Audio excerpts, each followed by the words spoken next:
Dear brothers and sisters of the military, I'm Sonia. You may know me from seeing me stand security at a gate, at a sporting event or concert in the Pacific Northwest, the Davis Cup in 2016, in Beaverton at the Tualatin Hills Tennis Center Olympic qualifying event in which the USA, Croatia competed. I stood by the Bryan brothers, identical twins, and their father, American professional double tennis players. I worked the final graduation at Marylhurst University, June 28, 2018, closed due to lack of enrollment, several years of plummeting enrollment at university outside of Lake Oswego. I've worked security at U of O, Autzen Stadium, Matthew Knight Arena, Hayward Field.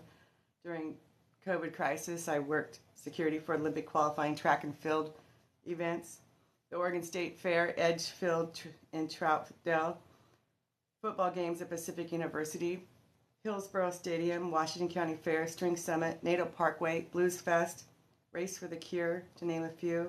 Also private parties such as Quinceañera, celebrations of a girl's 15th birthday, cultural roots in Mexican and Spain.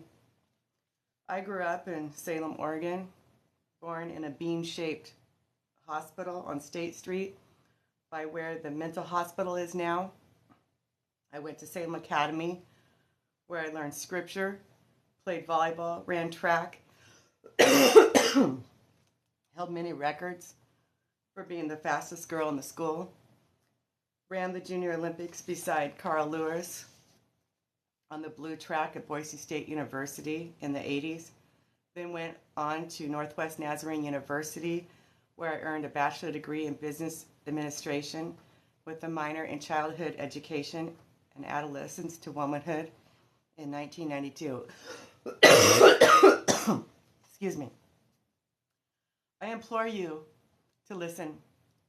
Get a backbone on this issue in vertebrae. George Washington Bush signed the Unborn Victims Act, nicknamed Lacey and Connors Law, makes it a crime to harm a fetus during an assault on a pregnant woman, military justice.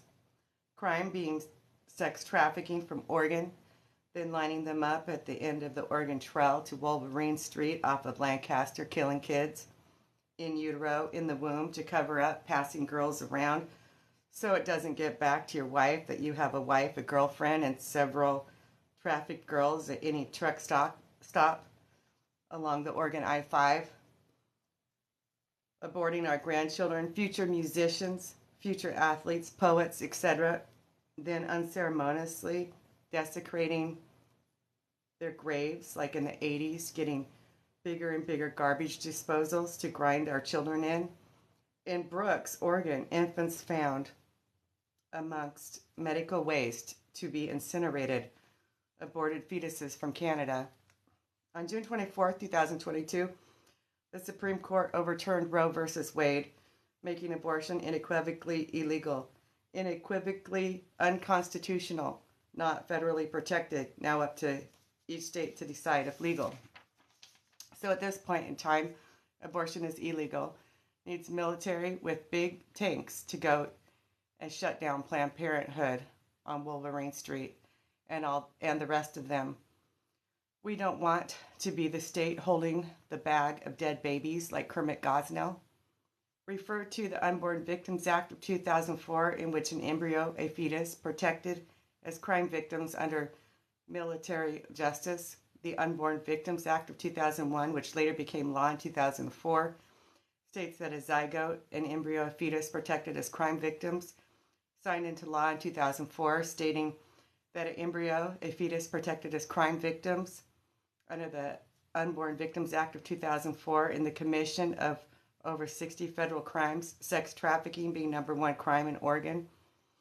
NJA 306, bill status, the Lacey and Connors Law, nicknamed for Unborn Victims Act of 2004 after a well-publicized murder case in which husband Scott Peterson killed his wife Lacey Peterson and her unborn son Scott Peterson, then disposing of their bodies in a lake Husband Scott Peterson, upon sentencing, received a double homicide.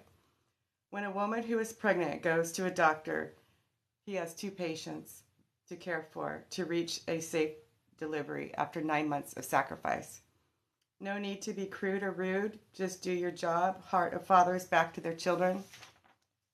Have only one wife and treat her special. Time to go in and close down Planned Parenthood, for the Supreme Court said that abortion is unequivocally unconstitutional. On Friday, the Supreme Court promised to protect women from the dangerous abortion pill that's killed over 24 women. Also, be advised, sex trafficking along the I-5 in Oregon at truck stops, rest stops, etc. The OLCC has a big job, revoke liquor license to many businesses along I-5 and by schools. In Washington, they stopped selling Four Locos, too high a content of alcohol for the homeless population to get a hold of after the liquor stores are closed. Although we do know meth rules the state. Nebraska blocked porn because of so much revenge porn being responsible for many suicides of 12-year-old boys and girls. Beware danger online. Overall, I'm pleased that in 2021, it's now a law to report signs of sex trafficking to OLCC and the police. Bartenders and alcohol sales attendants at stores that sell alcohol must report signs of sex trafficking. I suggest bartenders to be over the age of 36 with someone above them in rank 63 or older. Thank you. Signed, Sonia.